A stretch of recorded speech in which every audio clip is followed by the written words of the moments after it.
A solução pro nosso povo eu vou dar. Negócio bom assim ninguém nunca viu. Tá tudo pronto aqui, é só vir pegar. A solução é alugar o Brasil. Nós não vamos pagar nada, lá, lá, lá, lá. Nós não vamos pagar nada, é tudo free. Tá na hora, agora é free. Vamos embora, dar lugar. Partimos da tese de que o capitalismo vive uma crise estrutural e, por isso, as contradições estão mais acirradas. Assim como no pós-guerra suas estratégias foram principalmente o Fordismo-keynesianismo nos países centrais e o Fordismo-Estado desenvolvimentista nos países periféricos, neste período, suas estratégias são o neoliberalismo, a reestruturação produtiva e a globalização. Outro pressuposto teórico que norteou a análise do processo de redefinição do papel do Estado foi o de que a crise fiscal é parte de um movimento maior de crise do capital, e não a causadora da crise como foi diagnosticado pelo neoliberalismo. O diagnóstico do governo brasileiro para a crise em 1995, e não há indícios de que tenha mudado, seria o de que a crise está no Estado e não no capital. A crise fiscal é apenas uma das facetas dessa crise e, portanto, toda a estratégia de reforma do Estado proposta, além de resolver só parte do problema, desmantela o Estado no que se refere às políticas sociais.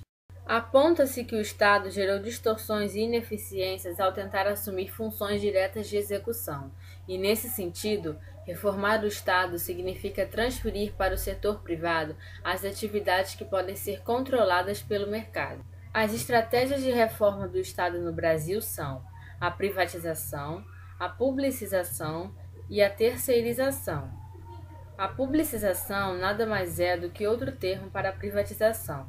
Obviamente, uma estratégia para não usar esse termo tão desgastado, dentre outros fatores mais práticos.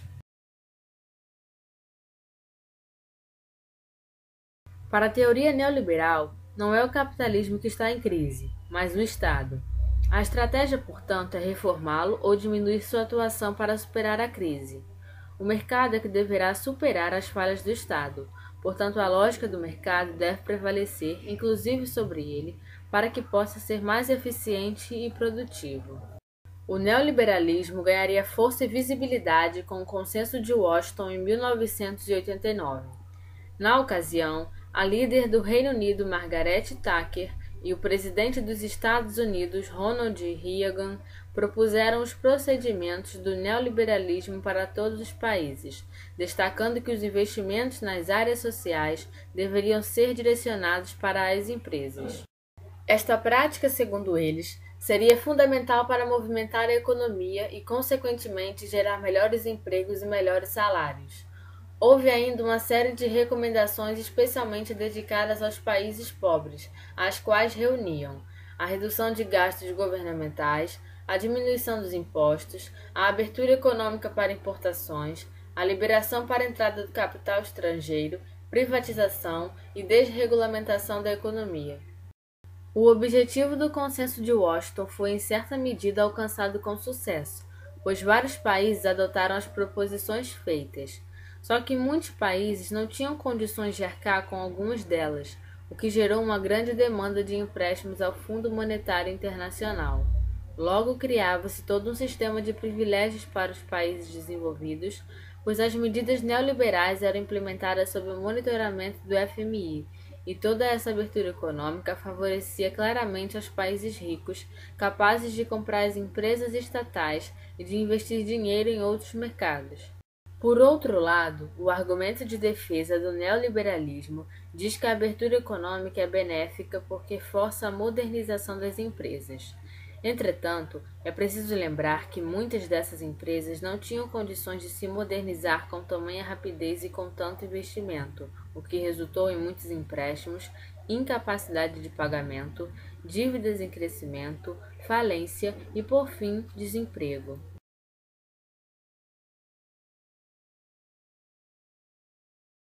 Fernando Collor de Mello foi o primeiro presidente brasileiro a adotar as privatizações como parte de seu programa econômico ao instituir o Programa Nacional de Desestatização. No entanto, das 68 empresas incluídas no programa, apenas 18 foram efetivamente privatizadas, pois Collor teve sua ação obstaculizada com os problemas surgidos na privatização da Aviação Aérea São Paulo, VASP. A privatização das empresas siderúrgicas começou com a extinção da empresa Holding Siderurgia Brasileira S.A. Siderbras, após absorver os passivos das empresas subsidiárias. A primeira estatal privatizada no dia 24 de outubro de 1991 foi a Uzi Minas, siderúrgica mineira localizada no município de Ipatinga, fato que gerou grande polêmica na época, pois das empresas estatais ela era uma das mais lucrativas. O grande beneficiário no processo de privatização de siderúrgicas foi o Grupo Gerdau, que adquiriu a maior parte das empresas. A Companhia Siderúrgica Nacional, marco pioneiro da presença do Estado na economia, foi adquirida pelo grupo liderado pelo empresário Benjamin Steinbrück, que mais tarde adquiriria a Companhia Vale do Rio Doce. Com o impedimento de Collor e a posse de Itamar Franco, nitidamente contrária às privatizações, o processo não foi adiante.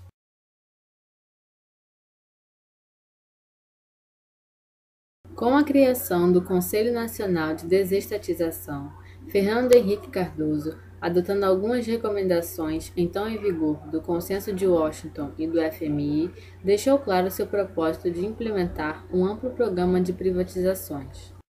Continuado no governo Fernando Henrique, o processo de privatização ocorreu em vários setores da economia, como a Companhia Vale do Rio Doce, empresa de minério de ferro que se tornaria uma das maiores multinacionais do mundo, a Telebrás, monopólio estatal de telecomunicações, e a Eletropaulo.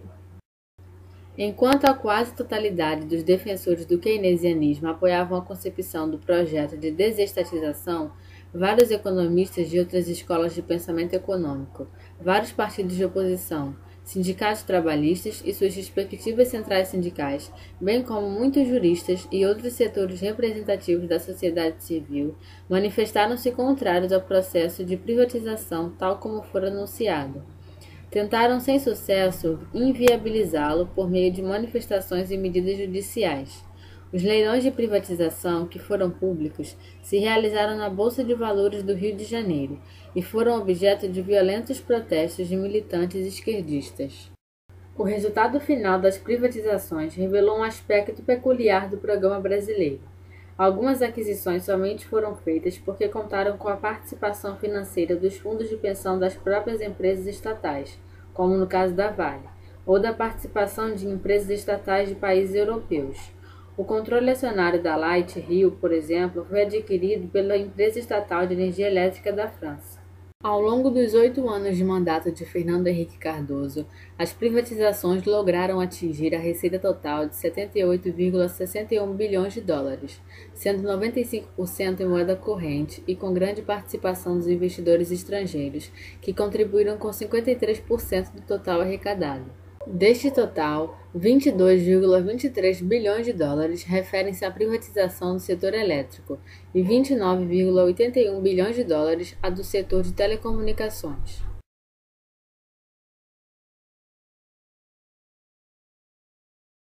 O governo Lula foi responsável pela privatização de cerca de 2,6 mil quilômetros de rodovias federais, que foram a leilão em 9 de outubro de 2007.